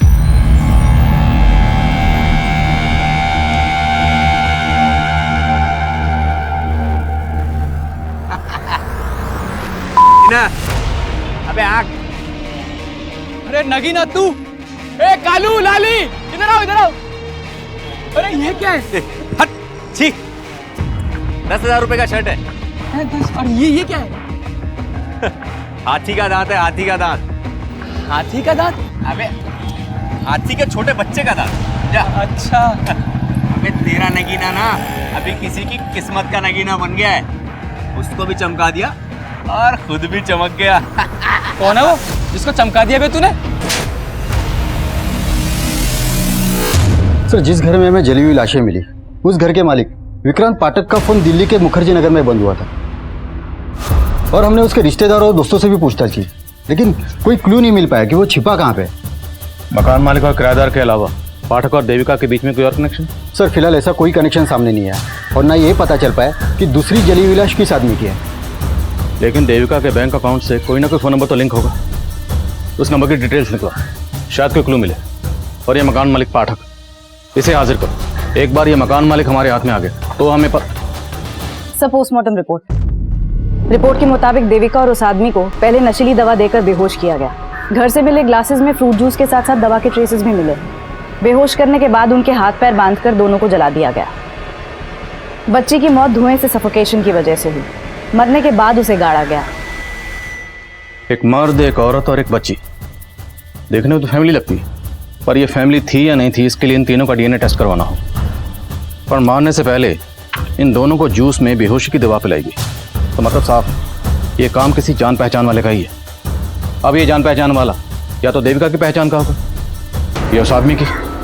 देविका की पर्सनल और प्रोफेशनल लाइफ के बारे में जानते, देविका के नोएडा वाले ऑफिस में चलते। ये हमारी नगीना ने बनवाया है। देखो ये भी कैसा है, पूरे 2 तोले का है और एकदम सच्ची सोने का है। हाँ, तुम्हारी नगीना को लाखों का कोई भीख दे गया है या लॉटरी लगा है? कोई लॉटरी नहीं लगा है, वो तो हमारे नगीने का दिमाग है। उसने बहुत बड़ी जुगत लगाई है। जुगत? हाँ। शांति बहन, हमको भी तो बताओ जुगत। किसी को बताना मत। वो ना शहर गया था तो वहाँ पर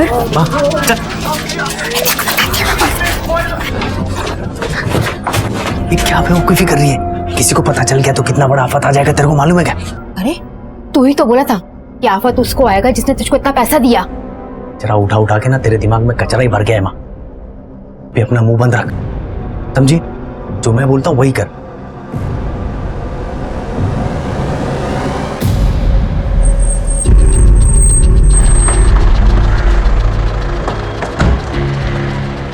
सर, देविका तो 2 साल पहले ही यहाँ से रिजाइन करके चली गई थी। 2 साल से मैं भी उसके कांटेक्ट में नहीं हूँ। मुझे बहुत हैरानी हो रही है कि उसकी इस तरीके से हत्या हो गई। सिर्फ देविका का ही नहीं, एक बच्ची और एक आदमी की लाश भी मिली। क्या देविका का यहाँ किसी के साथ अफेयर था? मैम, देविका का किसी से अफेयर हो ही नहीं सकता। वो तो खुद अपने पति से परेशान रहती थी। उसने तुम्हें अपने पति के बारे में कुछ बताया था? देविका का पति गोरखपुर में एक सेल्समैन की नौकरी करता था और 3 साल पहले वो नोएडा में शिफ्ट हुए थे, पर देविका उनके साथ नहीं आना चाहती थी। क्यों? क्योंकि देविका बहुत ही क्वालिफाइड थी मैम, और वो गोरखपुर में एक एरोस्ट्रेस इंस्टीट्यूट में ग्रूमिंग इंस्ट्रक्टर का जॉब करती थी, लेकिन फैमिली के लिए वो यहाँ आ गई और रिसेप्शनिस्ट का जॉब कर रही थी। लेकिन इतने सब सैक्रिफाइस के बाद भी ना उसका पति उसे इम्पोर्टेंस देता था और ना उसकी बेटी उसे समझती थी।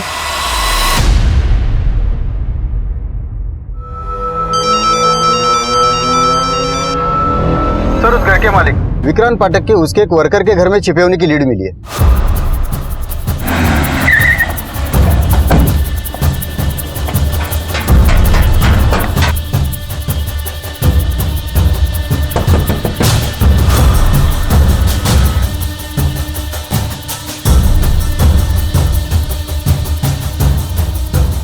साहब, देविका और उसके बच्चे से मैं आज तक नहीं मिला, और फिर अपने किराएदार को मरवा के क्या मिलेगा मुझे?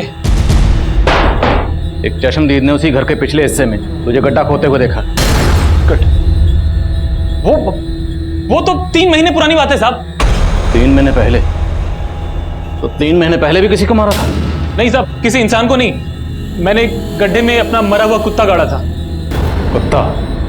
हाँ साहब, वो घर ही मनहूस है साहब। मुझे सस्ता मिला तो मैंने ले तो लिया, इन्वेस्ट कर दिया। सोचा था चलो कम से कम किराया तो आएगा, लेकिन दक्षिण दिशा में मुंह होने के कारण कोई भी किराएदार नहीं आ रहा था। उसके बाद मुझे एक बाबा मिले। उन्होंने सुझाव दिया कि अगर घर की मनहूसियत खत्म करनी है तो अपने किसी वफादार जानवर की बलि देनी होगी। इसलिए उनकी बात मान के मैंने तंत्र पूजा की और अपने वफादार कुत्ते की बलि दे दी और उसको गड्ढे में गाड़ दिया साहब। मैंने सिर्फ अपने कुत्ते की बलि दी थी, मैंने किसी इंसान को नहीं मारा साहब।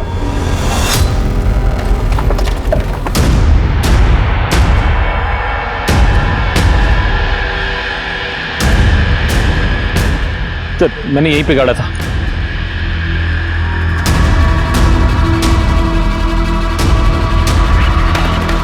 सर, यही है सर, कुत्ते की हड्डी देखिए। हाथ से निकालो। लेके जाओ। इन हड्डियों को तुरंत फोरेंसिक भेजो, पता लगाओ क्या ये वाकई कुत्ते की हड्डी है, ये पाठक हमें घुमा रहा है। और देविका से जुड़े जिन जिन लोगों को पाठक जानता है सबका पता लगाओ। देविका का बॉस मेहता, उसका पति मनीष, कोई भी हो सकता है। सर,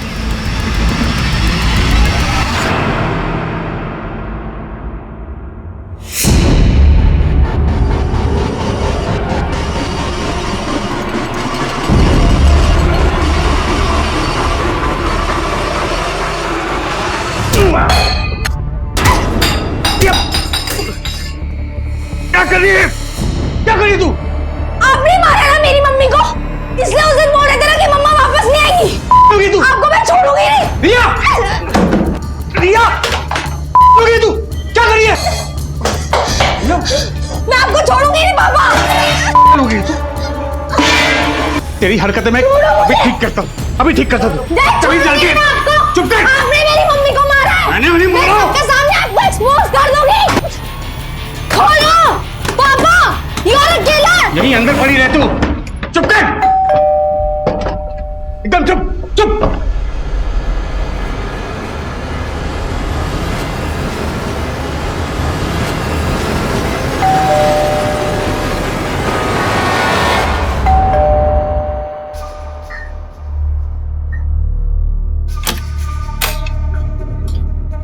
ये क्या हुआ? खोलो पापा। और ये रिया क्यों चिल्ला रही है? क्या बताऊं विद्या, इस लड़की ने मुझे परेशान कर रखा है। समझ भी नहीं आ रहा इसे हैंडल कैसे करूं मैं। तुम परेशान मत हो, मैं हैंडल करती हूँ।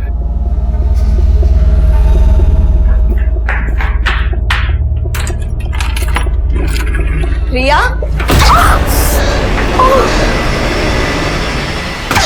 सर, देविका के बैंक अकाउंट से जो नंबर लिंक था ये उसके कॉल डिटेल्स है। इसमें कई सारे नंबर शो कर रहे हैं। मैं एक एक नंबर कॉल करके देख रहा हूँ। इसमें से उन नंबर पर फोकस करो जिनसे देविका की ज्यादा बात होती थी। और सर, फॉरेंसिक वालों ने बताया कि घर में से मिली हुई हड्डियां किसी जानवर की ही थी, इंसान की नहीं। मकान मालिक विक्रांत पाठक का देविका के बॉस या मनीष से कोई कनेक्शन नहीं निकला।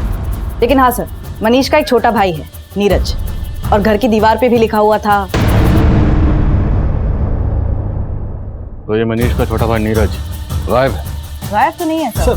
सर एक मिनट सर, देविका के कॉल रिकॉर्ड में एक नंबर नीरज नाम के लड़के का भी है। ये देखिए, नीरज जायसवाल। मैंने इस नीरज को कॉल भी किया था लेकिन इसने उठाया नहीं। तो तुम उठाओ इस नीरज जायसवाल। सर,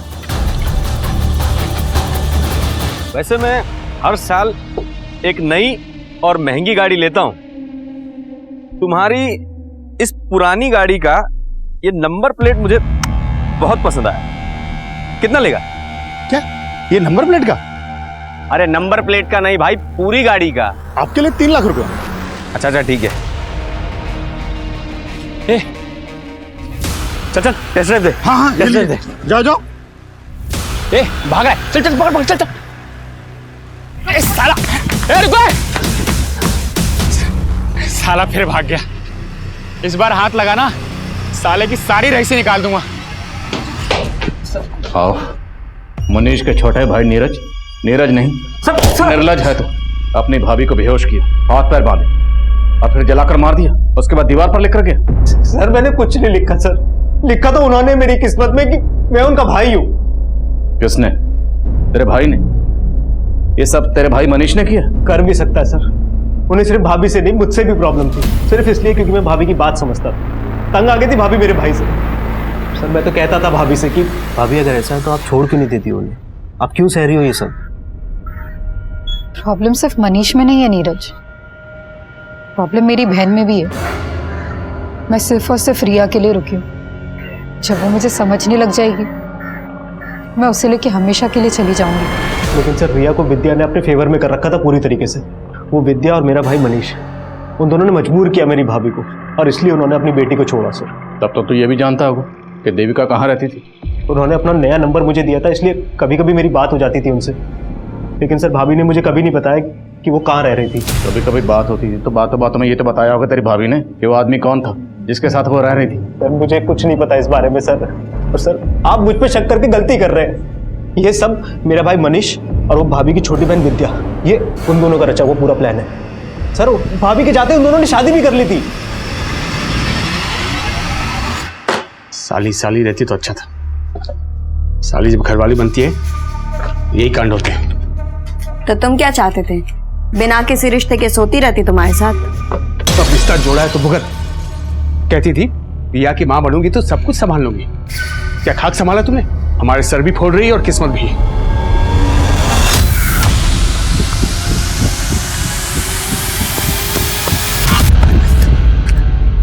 नहीं। सर उस मनुष्य और विद्या को उठा के लाए। बिठा दो।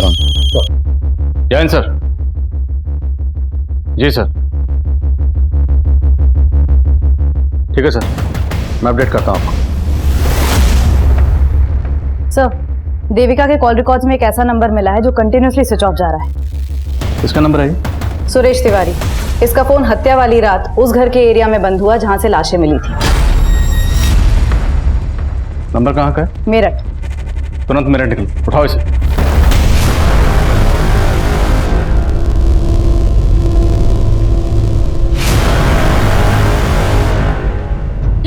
नहीं सुरेश जी छोड़िए।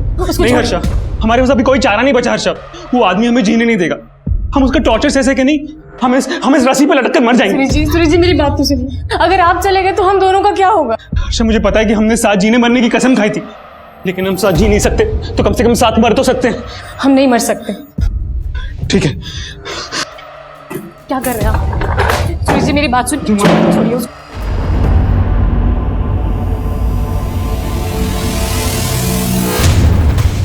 सर आप ऐसे कैसे हमें उठा कर ले आए? जैसे तू लेकर आया अपनी साली को अपनी जिंदगी में। जीजा साली से बन गए मियां बीवी।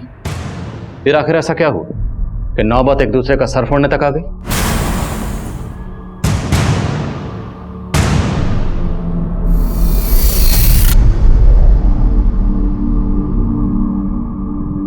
I'm sorry मम्मा, मैंने कभी भी आपकी रिस्पेक्ट नहीं की। I'm very bad। प्लीज मुझे माफ कर दो, प्लीज वापस आ जाओ। हमें फिक्र थी रिया की, इसलिए शादी की। रिया की फिक्र का वास्ता देकर अपनी शादी को जस्टिफाई कर रहे हो? नहीं सर, आप गलत सोच रहे हैं। हमारी शादी से तो दी को भी कोई प्रॉब्लम नहीं थी। देखो अब मैं तुम दोनों के बीच में पिसना नहीं चाहती, पर ना ही तमाशा करके घर की इज्जत पे आंच आने देना चाहती। तुझे मनीष पसंद है ना, तू बना ले इन्हें अपना पति, मुझे कोई प्रॉब्लम नहीं है। बस प्लीज प्लीज मेरी बेटी रिया का ख्याल रखना।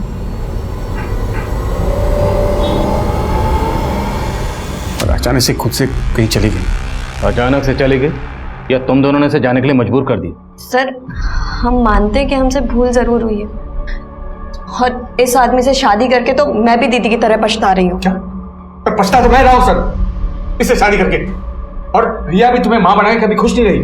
इसने हम सबकी जिंदगी बर्बाद कर दी सर। जिंदगी तो तुमने हमारी बर्बाद की। चुप, जिस कांड के बारे में पूछ रहा हूँ ना उसके बारे में बात करो। कैसा कांड सर? मैंने कोई कांड नहीं किया सर, मैं तो रिया की खुशी के लिए जेन्युइनली देविका को ढूंढ रहा था।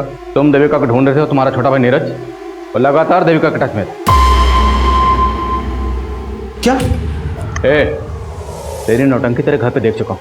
बोल, तेरी बीवी देविका के साथ जो आदमी रहता था वो कौन था, और वो बच्ची कौन थी जिसकी लाश हमें मिली? उन दोनों का देविका के साथ क्या ताल्लुक था? क्यों मारा उन दोनों को? क्या आदमी, कौन आदमी, आप क्या बोल रहे सर? मैं किसी आदमी को नहीं जानता, और मुझे तो अभी मालूम पड़ा कि मेरा भाई नीरज देविका के टच में था। हाँ सर, ये सच बोल रहे हैं, हम लोगों को इस बारे में कुछ नहीं मालूम था। सर मुझे तो लग रहा है अगर ये मनीष और विद्या का गेम है तो इसमें मनीष ने अपने भाई नीरज को फंसाने के लिए प्लान किया होगा और दीवार पे वो सब लिख दिया होगा। लेकिन मनीष अपने छोटे भाई नीरज को क्यों फंसाएगा? क्या उसे ये शक था कि उसके छोटे भाई का उसकी बीवी के साथ? बोलो। सर सुरेश 2 साल से गायब है। What? 2 साल से गायब? हाँ सर, सुरेश यहाँ अपनी पत्नी हर्षा और एक बच्चे के साथ रहता था। हर्षा तो यहाँ नहीं है। पता चला है कि सुरेश मेरठ में जल विभाग में क्लर्क था। अगर ये सुरेश 2 साल से गायब है तो इस सुरेश के नाम पर जो मोबाइल नंबर रजिस्टर्ड है उस नंबर से देविका को कॉल कौन करता था?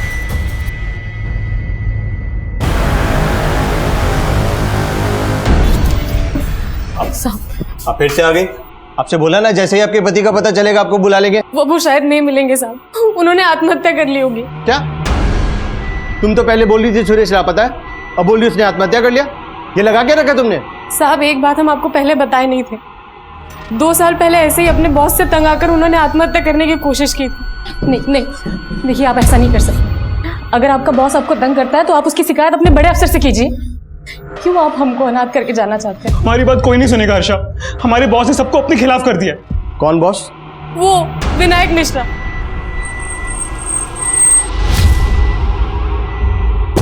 हाँ मैडम, सुरेश यहाँ मेरे अंडर में ही काम करता था, लेकिन 2 साल पहले वो अचानक से गायब हो गया। गायब हो गया? कहाँ गायब हो गया? दरअसल सुरेश एक नंबर का करप्ट आदमी था, रिश्वत ले लेके उसने बहुत गबन की और मुझे तो लगता है वो इसीलिए गायब हुआ है। एक तरफ सुरेश तिवारी का बॉस विनायक मिश्रा पुलिस को यह बता रहा था कि सुरेश जल विभाग में गबन करके पिछले 2 साल से गायब हुआ था। वहीं दूसरी तरफ सुरेश की बीवी हर्षा ने एक दूसरे पुलिस स्टेशन में सुरेश की मिसिंग रिपोर्ट फाइल की थी और वो ये कह रही थी कि सुरेश ने आत्महत्या कर ली होगी। जल्द ही ये जानकारियां दोनों पुलिस स्टेशन के बीच साझा हो गई और सुरेश की बीवी को उस आदमी की लाश की शिनाख्त के लिए बुलाया गया जो विक्रांत पाठक के घर में एक महिला और बच्चे की लाश के साथ मिली थी। तो आप कह रही हैं कि ये लाश सुरेश की, लेकिन जहां आपने इसकी मिसिंग कंप्लेंट फाइल की थी वहां आपने ये भी कहा था कि सुरेश ने आत्महत्या की होगी। तो अगर सुरेश ने आत्महत्या की थी तो ये लाश सुरेश की कैसे हो सकती है? हम अपने पति की लाश को पहचानने में धोखा नहीं खा सकते। पर विनायक तो ये कह रहा है कि सुरेश गबन और रिश्वत लेकर भागा। झूठ बोल रहा है वो, वही फंसा रहा था सुरेश जी को। एक काम ढंग से होता नहीं तुमसे।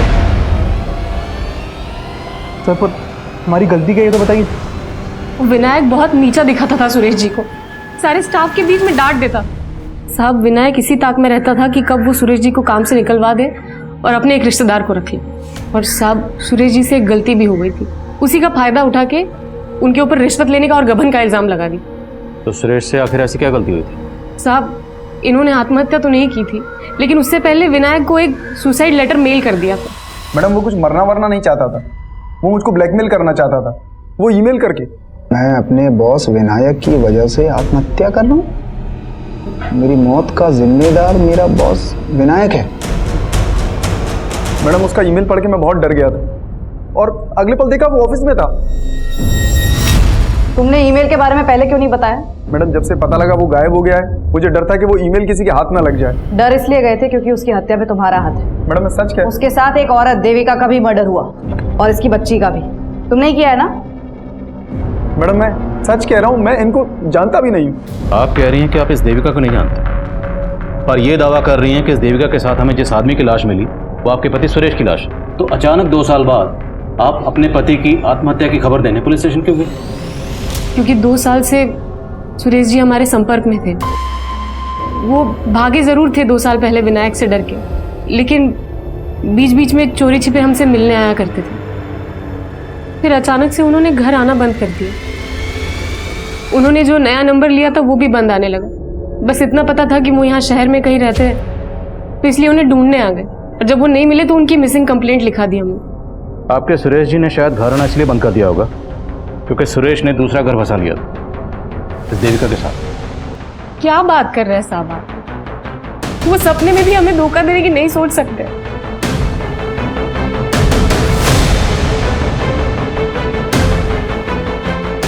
सर ये औरत दिखने में जितनी सीधी है, विनायक उतना ही चालाक है। पहले ये केस देविका से कनेक्टेड लग रहा था, लेकिन अब लग रहा है कि ये केस इस सुरेश से भी कनेक्टेड है। सर मैंने चेक किया, सुरेश का बैंक अकाउंट उसी बैंक में था जिसमें देविका का था। इनफैक्ट सुरेश ने एज अ गारंटर किसी नगीना नाम के आदमी का बैंक अकाउंट भी उसी बैंक में खुलवाया था। इस नगीना का इन कत्ल से क्या ताल्लुक है? सर नगीना एक भिखारी था। अचानक से उसके बैंक अकाउंट में बहुत सारे पैसे आ गए थे और 1 हफ्ते पहले उसका मर्डर हो गया। नगीना मर्डर केस विनोद नगर पुलिस इन्वेस्टिगेट कर रही है। वो लोग भी हैरान थे कि अचानक एक भिखारी के पास इतने पैसे कहाँ से आ गए, और जब उसके बैंक अकाउंट होने की बात पता चली तो उन्होंने मुझे कॉन्टैक्ट किया। लेकिन इस नगीना का मर्डर किसने किया? सर विनोद नगर पुलिस को भोलू और कालू नाम के आदमियों पर शक है। ये नगीना के साथ भीख मांगते थे।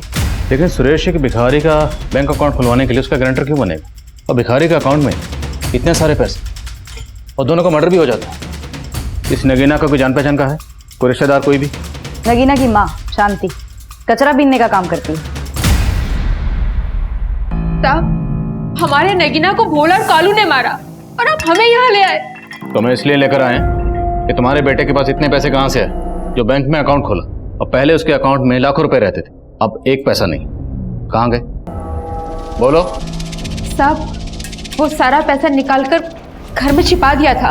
और पैसे आए कहाँ से थे? वो एक आदमी ने उसे दिया था और उसका खाता भी खुलवाया था साहब। ये था वो आदमी? नहीं साहब, हम नहीं जानते कि वो कौन था। हमारा बेटा ही मिला था उससे। अरे सेठ लोग के पास है ना, पैसा छुपाने के लिए जगह नहीं रहता है, इसके लिए मेरे जैसे लोग को ढूंढते। उसने मेरा अकाउंट खुलवाया ताकि अपना काला पैसा सफेद कर सके। लेकिन बेटा सफेद खाने से हमारा क्या फायदा? अरे माँ, वो मेरे अकाउंट में पैसा डालेगा, थोड़ा खुद लेगा, बाकी अपना। अरे उसने बोला है मुझे नौकरी भी लगाएगा। नगीना का किस्मत बदल गया था, तभी भोला और कालू से चिढ़ते थे, इसीलिए मार डाला उसको। अब आप हमें छोड़ दीजिए और उनको पकड़िए। सर अगर हम नगीना की माँ का भरोसा कर भी ले तो सवाल ये उठता है कि सुरेश नगीना को इतने पैसे दे कैसे सकता है? कहीं उसके रिश्वत और गबन के पैसों की कहानी तो नहीं?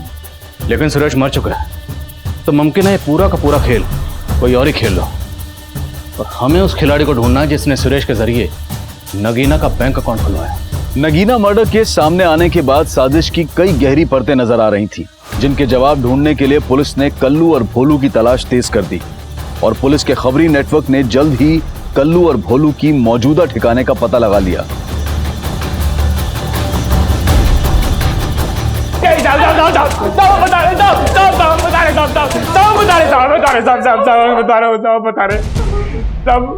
हमने नगीना को पैसों के लालच में नहीं मारा, वो कभी ना लाली को अपने साथ लेके चला गया। लाली? कौन लाली? तब मेरी दोस्त, हम सब साथ में भीख मांगा करते थे। एक दिन नगीना वहां आया और लाली को पैसों का टसन दिखाने लगा। साहब लाली को उसने हमसे छीन लिया था और पूछने पे भी नहीं बताता था कि वो कहाँ है। लाली कहाँ है बे? बोल। अरे कितनी बार बोलूं, मुझे नहीं पता। साले बता, नहीं तो यहीं काट दूंगा। बता बता। रुक रुक अरे रुक अरे लाली का पता चला? नहीं साहब। देखो अगर माँ करो जरा धुलाई। नहीं साहब मैंने बता दिया। सर घर से जो 2 जली हुई लाशें मिली और घर के पीछे से जो बच्ची की लाश मिली है, इन तीनों की डीएनए रिपोर्ट्स आ गई हैं। बहुत ही चौंकाने वाली रिपोर्ट्स हैं।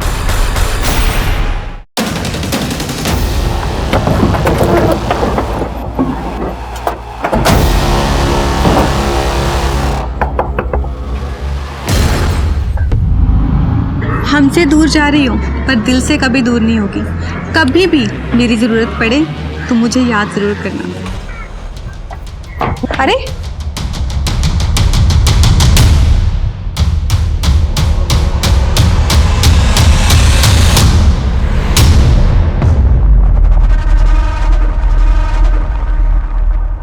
रिपोर्ट से पता चलता है कि बच्ची का डीएनए सुरेश के डीएनए से तो मैच करता है, पर देविका से नहीं। इसका मतलब वो डेड बॉडी देविका की नहीं है। मतलब ये सारा का सारा गैंग देविका। नजरें मत झुकाओ, जो किया वो क्यों किया ये बताओ। मैं तो बस शांति की जिंदगी जीना चाहती थी, पति और बेटी का प्यार चाहती थी, लेकिन किसी ने मुझे नहीं समझा। मैं सबसे तंग आकर चली गई थी। कोई अच्छी सी नौकरी ढूंढ के सेल्फ डिपेंडेंट बनना चाहती थी। और फिर एक दिन जॉब ढूंढते ढूंढते मेरी मुलाकात सुरेश से हुई। हम अच्छे दोस्त बन गए, साथ रहने लगे। लेकिन इसके बारे में मैंने अपने घर वाले से कुछ नहीं कहा। और तुम्हारा देवर नीरज, वो तो लगातार तुम्हारे टच में था। मैं उसके कांटेक्ट में थी, लेकिन सिर्फ इसलिए क्योंकि मैं जानना चाहती थी कि वहां क्या हो रहा था। और जब पता चला कि मनीष ने सच में विद्या से शादी कर ली, तो मैंने भी सुरेश से शादी कर ली। मैं एयर हॉस्टेसेस को ग्रूमिंग करने के लिए ऑनलाइन टीचिंग का जॉब कर रही थी। अच्छे खासे पैसे भी कमा लेती थी। लेकिन सुरेश कुछ नहीं कर पा रहा था। उल्टा वो तो मुझसे पैसे लेकर अपनी बीवी को भेजता था।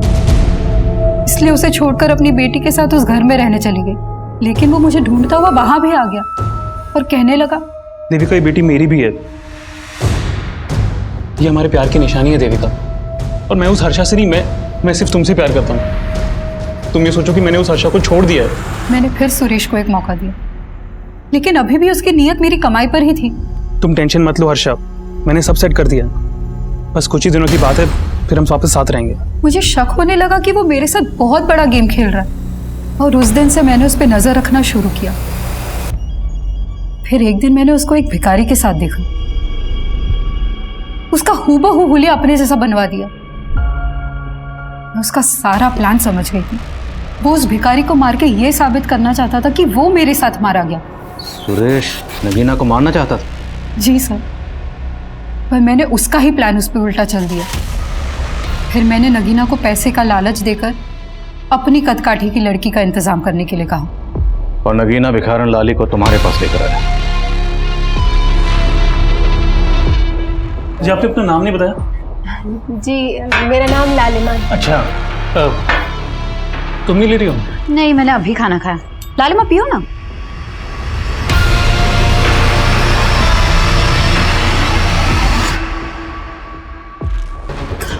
दोनों बेहोश है, जल्दी जल्दी हाथ पैर बांधो।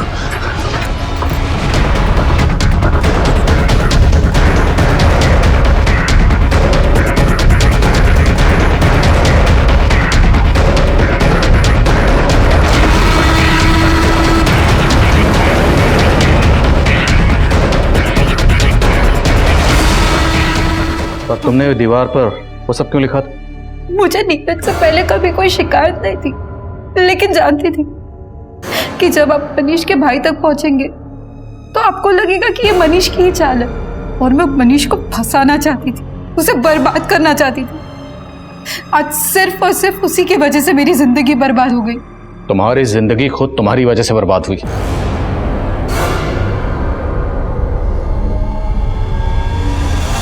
कहते हैं जहां चाह होती है वहीं राह होती है, लेकिन जो राह अपराध के द्वारा चुनी जाती है उस राह पर चलकर जिंदगी एक डेड एंड पर जाकर खत्म हो जाती है।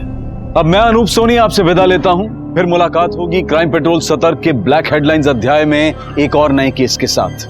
और याद रखें, क्राइम और आपके बीच में सिर्फ इतना फर्क है कि आप कितने सतर्क हैं। सतर्क रहें, सुरक्षित रहें। जय हिंद। इस तरह के और भी एपिसोड देखने के लिए हमारे चैनल को सब्सक्राइब करें और बेल आइकन दबाना ना भूलें।